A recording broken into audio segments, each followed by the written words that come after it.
What's going on, people? It's Emmanuel for Basketball Bicker, and welcome to the very first episode of Basketball Bicker Weekly, also known as BBW, where we'll be counting down all of the trending topics around the NBA from the past week, and also checking up on how the players are doing off the court and throwing it back a little bit.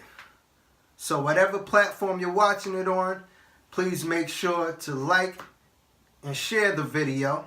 Tell a friend. Tune in every Monday night for the next episode. So, let's get right into it. Now, there's just a few games left before the start of the NBA playoffs, and the defending champs are looking a little banged up right now.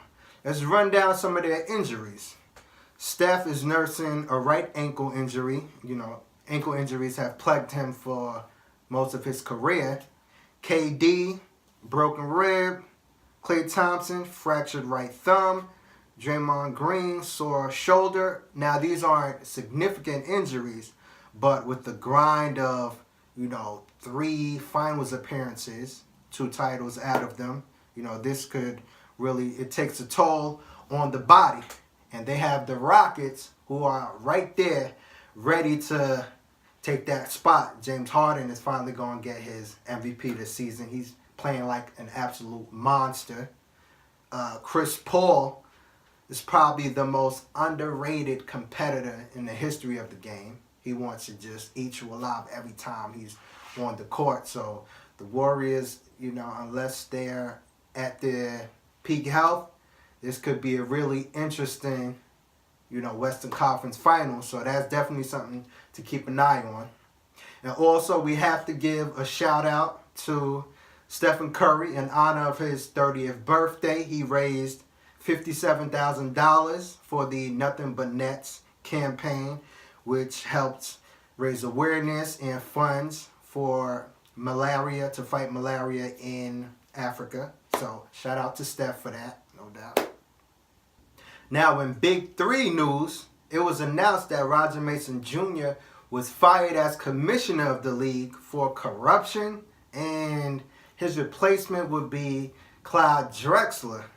Now, Mason Jr. is accusing the league of having a racist and hostile environment, and the league has only been around for 1 season, so this kind of shake-up, this kind of controversy is not a good look for the league at all.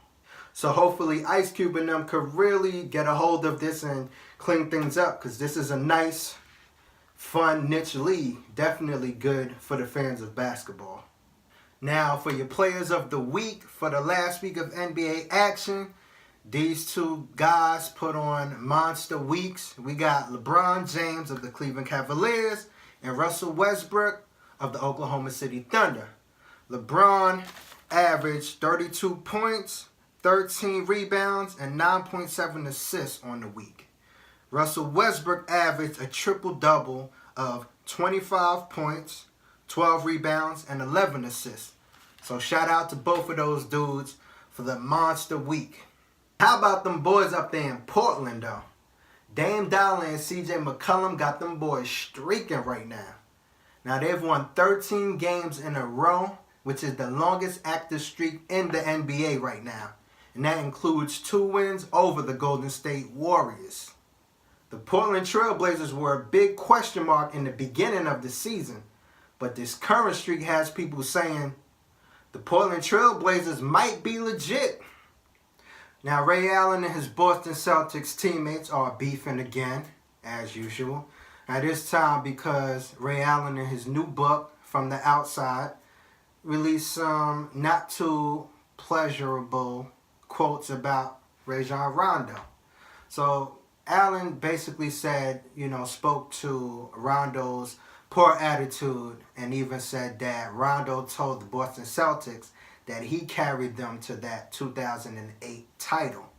Now, Rondo responded saying that Allen is basically just looking for attention, and that Rondo is helping him sell his book. All of, the talk from Ray Allen's new book is off of the stuff he wrote about Rondo. So, these 2 Ray and the Boston Celtics, you know, they have such a crazy history right now. You know, they won that title in 2008, but since then it's just nothing but, you know, bitterness, you know, on both sides. So hopefully these dudes can reconcile at some point.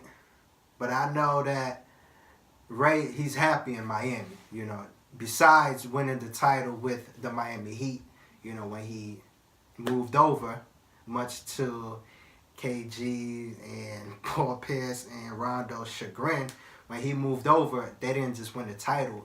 Miami became his home, so Ray is pretty happy where he's at in Miami. So these guys just need to patch things up and just move on. Celebrate that title win. You know, you won a title for the Boston Celtics. Just celebrate that and just keep it moving. Now, Dwight Howard went in on his former team, scoring 33 points and grabbing 12 boards in a win against the Atlanta Hawks on Thursday. Now, Dwight's dominating performance got this reaction from Dennis Schroeder, who said that, you know, Dwight really only gets up for his former teams, the Lakers, the Rockets, the Hawks. You know, that may be true in the case for, you know, all players, but Dwight, he usually has a little extra incentive to perform even better against his former teams. Now, of course, Dwight's, you know, his passion has always been called into question, so this is a little bit of a hit to that. But the game has changed drastically, and he has been having a pretty good season, averaging close to 16 and 10. Now, we're going to fittingly end this episode with LeBron throwing down the hammer on Nurkic. Now, this man is 15 years in the league, and he's still dunking like he's 3 years in. Pretty decent job taking away the roller. So this is one of those games where that skip pass, opposite side of the floor, that's what's open right now.